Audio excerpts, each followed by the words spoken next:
Vaasassa Tänä päivänä hän voisi vaikka asua rajat. tehty oman kaupungin juttujen eteen töitä. Lapsuudesta meillä kävi näitä laulajia.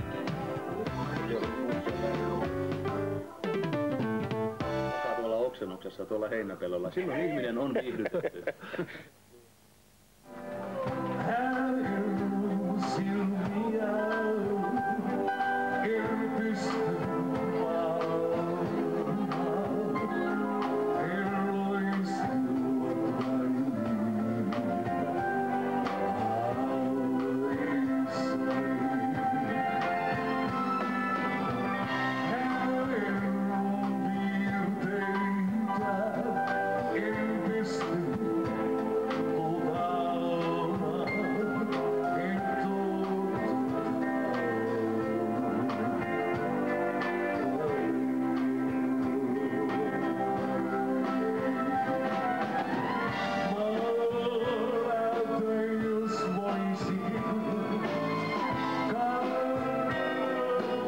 Topi Sorsakoski. Minun käsityksen mukaan sinun tie tähän asemaan musiikillisessa maailmassa, missä sä nyt olet, ei ole ollut välttämättä ihan pelkkää kusilautaa, vai kuinka? No ei. Kyllä se on ollut moni ilmeistä ja mielestä, että kyllä siinä on tapahtunut kaikenlaista. No tietenkin tähän ikään pitääkin tapahtua kaikenlaista. Joo. Mistä hei Topi Sorsakoski on, aivan Siirja pikkasen, mistä Topi Sorsakoski on sitten oikein putkahtanut ja tullut? No se tuli sillä tavalla, kun mä soitin 70-luvun puolessa välissä Jussi and the Boysissa kitaraa, Raittisen Jussin bändissä ja siihen aikaan ei tullut vielä yöradio eikä mitään näitä, niin meidän oli keksittävästi tällaisia mielikuvitustarinoita ja sitten se oli tällainen yksi mielikuvitushahmo oli Topi Sorsakoski, mikä Haitariselässä meni noita tanssilavojen pusikoita. Ja siitä se vaan tuli yhtäkkiä, Jussi alkoi sitten kutsumaan mua Topi Sorsakoskiksi, että Jussia siitä saa kiittää syyttää. Sun oikea nimi on, sukunimi on muistaakseni Tammilehto, mutta onko Toivo etunimi? Ei, Pekka Tammilehto. Pekka. Niin. Onko Seppo Tammilehto, hei sulla jotain sukua? Se on mun serkku. Joo. Onko teillä isompikin musiikillinen suku sitten olemassa? On, sitten mun veli soittaa Juisen bändissä. Eli että niin kyllä meitä ja sitten meidän isä oli ammattimuusikko kanssa. Joo. Sä oot Ähtärin poikia, tästä ei hirveän matkaa ole Ähtäriin. No ei onneksi. Meneekö sä kotiin yöksi Ähtäriin? Joo. Joo. On siellä oma studio ja nyt on juuri tekemässä uutta levyä, että pitäisi huomenna saada se miksattua valmiiksi ja lähtee sitä ensi viikon alussa viemään Helsinkiin sitten. Joo, minkä tasoinen studio sulla? Onko se ihan tämmönen nykyaikainen digitaalipohjainen laite? Se on sekä että siellä on sellainen iso Ampexin 2 tuuman nauhuri ja sitten on myös kovalevy digitaali. Sinne ne on niinku kytketty yhteen. Joo, sä siellä väännät omia haavekuvia. Joo. Hienoa, hienoa.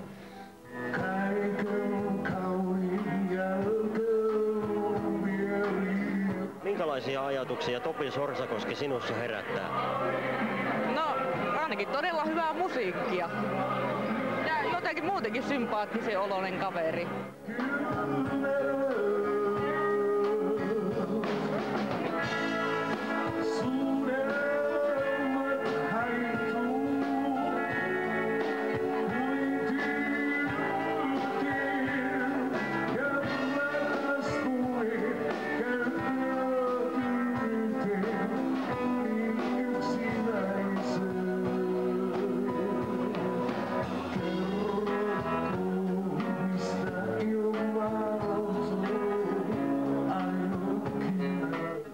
Minkälainen nuori Topi Sorsakoski tai Pekka Tammilehto oli?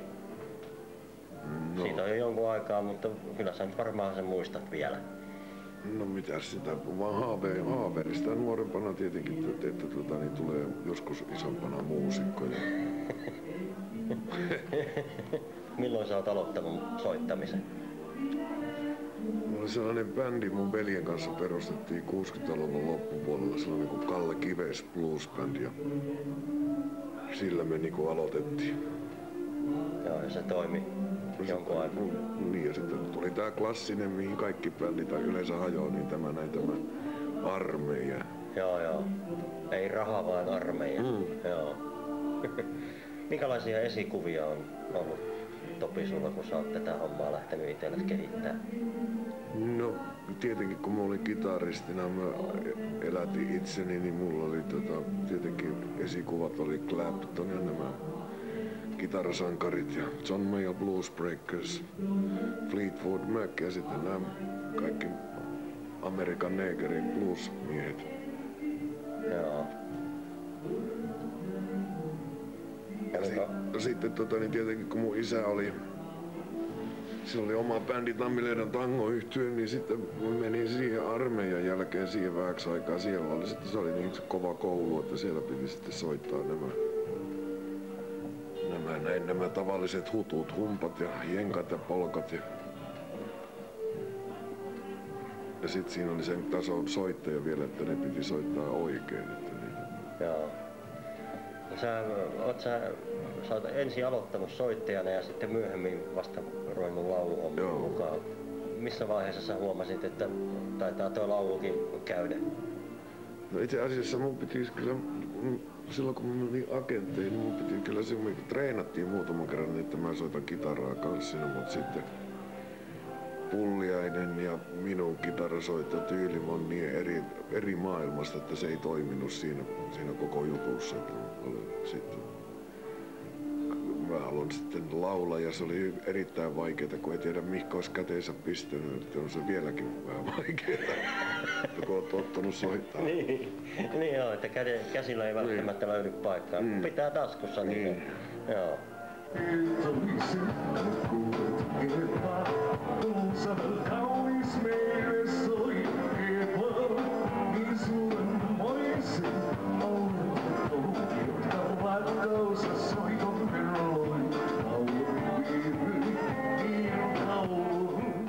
Minkälainen laulaja Topi sinun mielestä on? Topilla on mahtava ääni. Kerta kaikkiaan. Onko hänen rytmissään helppo tanssia? Kyllä.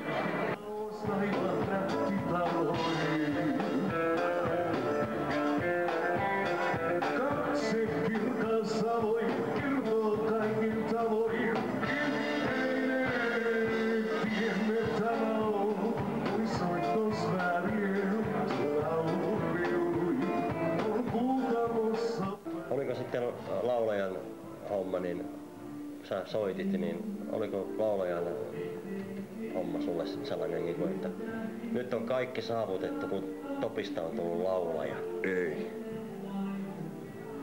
Kyllä mä oon siinäkin mielessä niin kuin muusikot, irtosolistia, niin mä pitänyt vähän aina yksinkertaisena.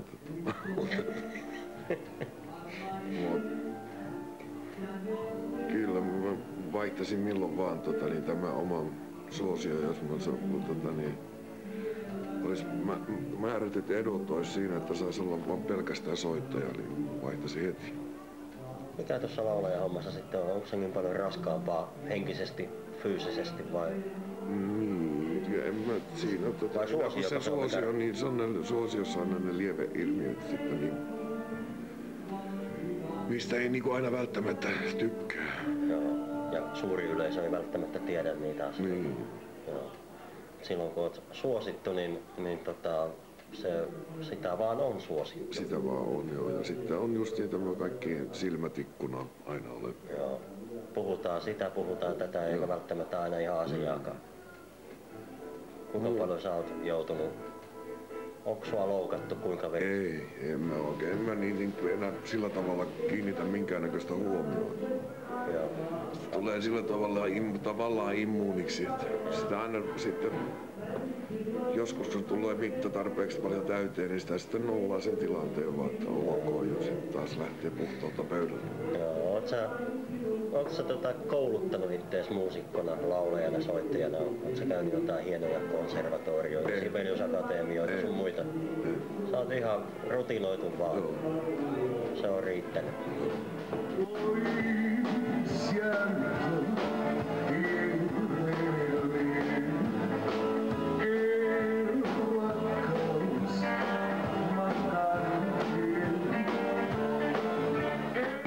esiintyjä Topi Sorsakoski sinun mielestä on?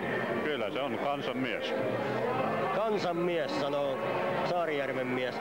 Mikä hänessä erityisesti sinua viehättää, jos tämmöistä vähän naisellista ilmaisua käyttäisi? Aha. Hän lähestyy kuulijansa hyvin tunteella.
Niinpä niin, olemme tulleet siihen tilanteeseen, että lomakouheron nopat on jo heitetty kertaalleen, eli Topi heitti tuossa ensimmäisen heiton ja kuten voidaan nähdä, niin tulos on 15. Se on aika hyvä tulos ensimmäiseksi heitoksi.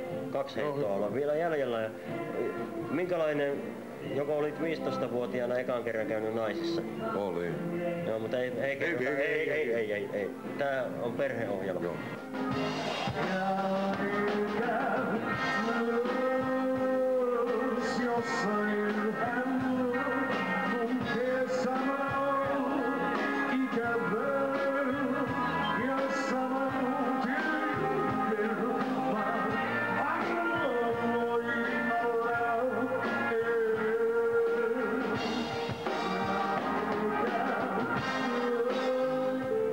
Kierrätte tuon Kulkukoirat -yhtyeen kanssa tänä päivänä aikamoista vauhtia.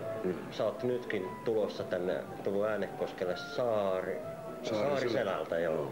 Aikamoinen matka ja tuossa ennen kuin tätä haastattelua alettiin tekemään, niin sun yksi Kosketin soittaja sanoi sulle, että voisit sä sanoa sinne ohjelmatoimistolle, että myisi joka toiselle päivälle aina tällä, että tänään täällä ja Saariselällä taas huomenna ja sitten yli huomenna täällä. Ja aikamoista menoa, eikö? Kyllä se, mutta sitä on eletty sellaisiakin aikaa, että sitä ei ollut sitä menoa, että en mä sitä valita ollenkaan. Se kuuluu tähän systeemiin. Onneksi tämä pyörii tämä meikäläisen homma vielä kuitenkin Suomen rajojen sisäpuolella. Se on niinku ympäri maailmaa. Joo. Kuinka paljon sä teet keikkaa sitten, kun jos kuukautta ajatellaan? No, tässä kuussa meillä on 17 keikkaa, sitä on tahtia suunnilleen. Sekin on semmoinen tahti, että pysyy niinku vireänä ja tuo esitys ei kärsi siitä hommasta. Aivan. No jos sä vertaat tämän päivän hommaa 17, 15-20 keikkaa per kuukausi johonkin tavalliseen duunarin työhön, jos pystyt vertaamaan, niin miten sä koet? Eroaako se hirveän paljon? No tämä on tällaista odottelemista ja istumista tää koko touhu. Eihän tosta itse asiasta siitä mistä tuon leipänsä hankkiminen ei saa, kun tuolla mun 2 kertaa 45 minuuttia, mutta sitten tänäkin aamuna on 8 noustu ylös. Ja kello on 4-5 aamuyöllä ennen kuin pääsee nukkumaan, että siinä on tosi pitkiä päiviä. Ja ainoastaan vaan, että yksi päivä lasken, että mä oon puolet elämästäni odottanut vaan. Yhtä odottamista. Niin. Kuinka paljon ihminen elämänsä aikana istuu autossa pelkästään liikennevaloissa? Niin, se on hirvittäviä. Ei kukaan ole loppujen lopuksi sitäkään mitannut, mutta kyllä sitä vaan aika pitkään tulee oltua, kun isommissa kaupungeissa liikkuu.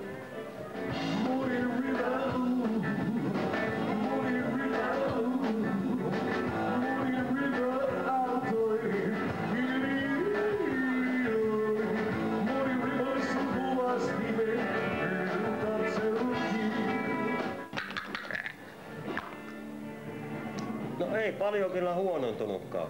Se ensimmäinen oli 15, tämä on 13. Mäpäs laitan tuonne paperiin ylös, eli 15 ja 13. Onko sulla hei 13 epäonnenluku vai onnenluku? Mä oon yrittänyt aina, silloin kun on tullut tää klassinen perjantai 13. päivä, niin mä oon yrittänyt kytätä, onko silloin mitenkään erityisen huonoa säkää, mutta en mä oo huomannut sillä mitään. Eli sillä ei oo vaikutusta? Ei minulla.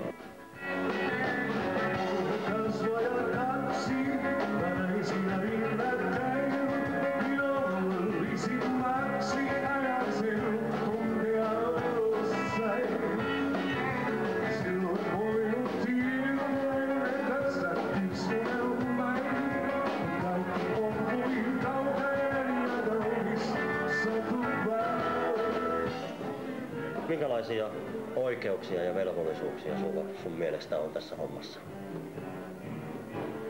Onko oikeuksia ollenkaan muuta kuin esiintyä? Velvollisuuksia? No, kyllä niitä oikeuksia tulee. Se riippuu siitä, että millä tavalla niitä antaa itselleen. Ja niitä pitää vaatia, niitä oikeuksia itselleen.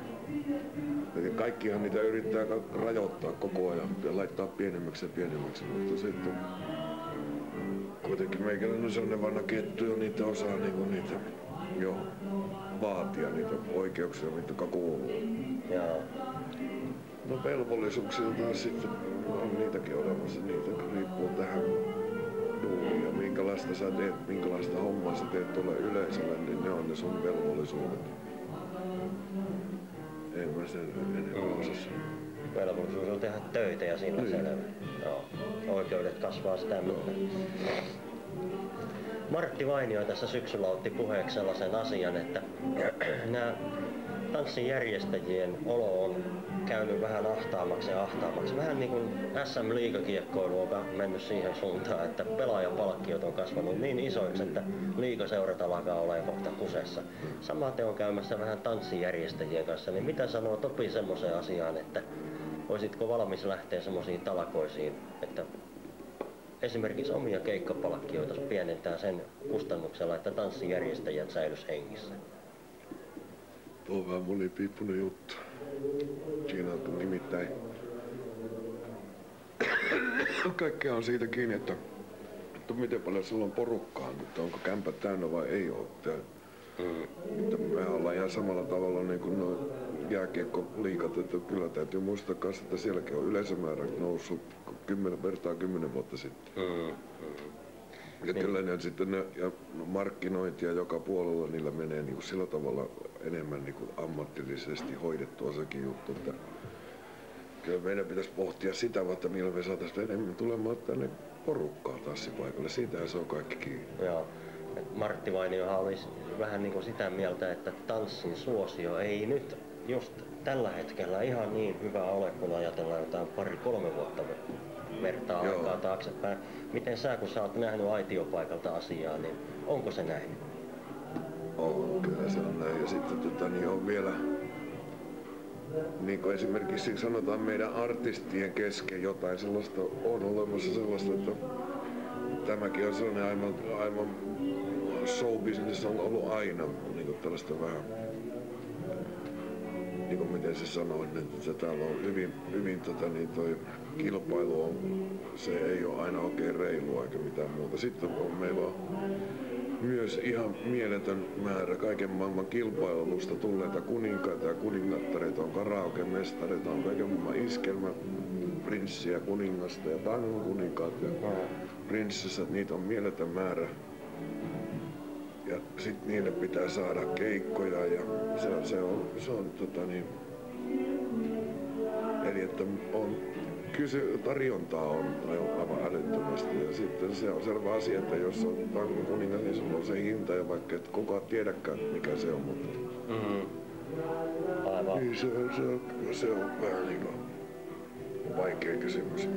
Niin, sä pistät vähän niin kuin asioita sillä tavalla, että on itse hankittu ammattitaito ja sitten on jonkun järjestelmän hankkima ammattitaito ja nämä joutuu vähän niin kuin ristiriitaiseen tilanteeseen. Joo, se on ihan totta. Joo. Sanotaan esimerkiksi niin kuin joku voittaa jossain viitsin nimiä mainita, mutta joka voittaa joku kilpailu, niin se ei välttämättä osaa kuin 2 biisiä, niin miten sellaisen pohjalle voidaan joku ilta rakentaa, niin se on vaikeaa.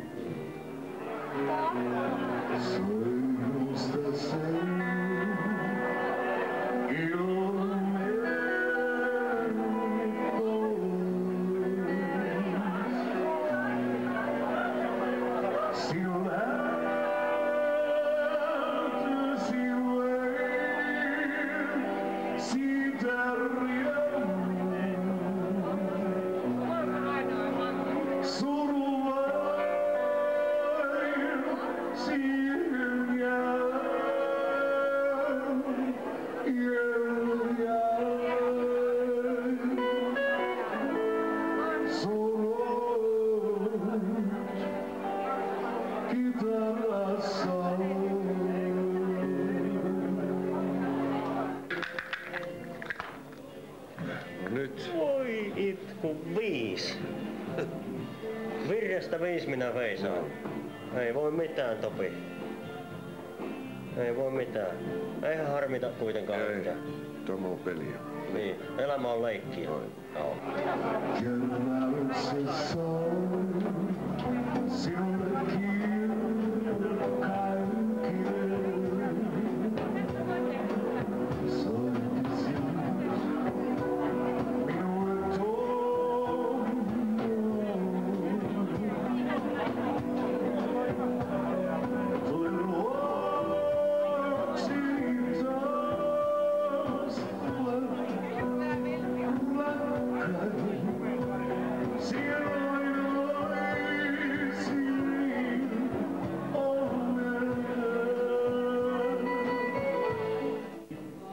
Niin, se on kyllä vähän kumma homma,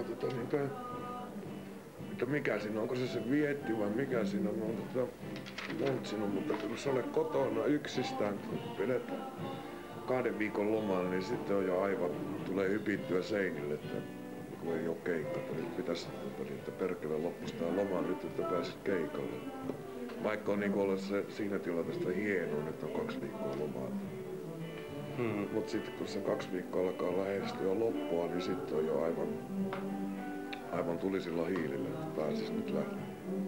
Olisiko tuolla jotain yhteyttä tuolla sun orkesterin nimellä ja sitten tällä tämmöisellä vietillä, eli kulkukoira on luotu, niin silloin sitä on kulkukoira, vaikka haluaisikin välillä jotain vähän muuta. Joo, kyllä. Joo. Tulevaisuudesta sen verran, että sun on ensi kuussa tulossa levy ulos helmikuun puolenvälin tietämillä. Joo. Minkälaista musiikkia se tulee pitämään sisällään? No siellä on vanhoja kauniita kappaleita, mutta en paljasta vielä nimiä. Niin Evergreens on sen levyn nimi. Ahaa, onko se tyyli kuitenkin säilyy topimaisena? On. Joo. Hyvä. Ja siitä on sillä niinku rakentanut sitä tai niinku tehnyt sen sillä omalla studiolla alusta loppuun asti. Minkälaisia taustavoimia sä oot siinä? Ethän sä ite ihan kaikkea sunkaan ole soittanut? Siinä on näitä vuosien varrelta näitä muusikkoystäviä soittamassa. Siinä on se Seinäjoen kaupungin orkesterin viulut ja aika moinen määrä muusikoita siinä on ollut siinä levyllä mukaan. Muistatko monen levyn kanssa sä oot nyt tekemisissä? Eikä tarviikaan. Pääasia vaan, että hengessä on mukana. Joo. Mites toi tulevaisuus noissa keikkarintamalla, niin onko tai siis nimenomaan 99 vuosi, kuinka hyvin sulla puikoissa? On. Meillä on 99 vuonna 1 perjantai vapaana, mutta kaikilla se on myyty. Kerro se perjantai, niin jos välittyisi tätä kautta mahdollinen tilaus. Mä en muista mikä perjantai. Se on joku perjantai. Joo. Arvatkaa. Entäs kaikki pitää hienoja konsertteja, niin onko sulla konserttikiertueita tiedossa? No mä en tiedä, jos 2002, kun mä täytän 50, niin jos silloin järjestäisi joku konserttikiertue. Mutta se on niin kaukana. Että... Niin, se on niin kaukana vielä. Joo.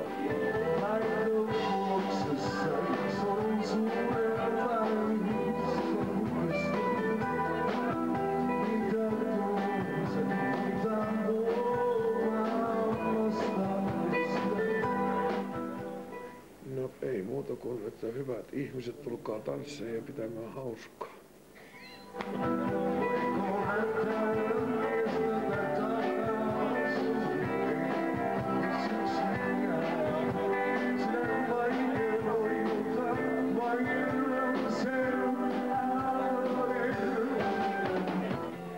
Kiitos Topi sinulle. Sun kanssa oli kiva keskustella. Oli kiva nähdä semmonen kaveri, joka tosissaan tietää näistä asioista, mitä tää keikkailu on. Ja hyvä.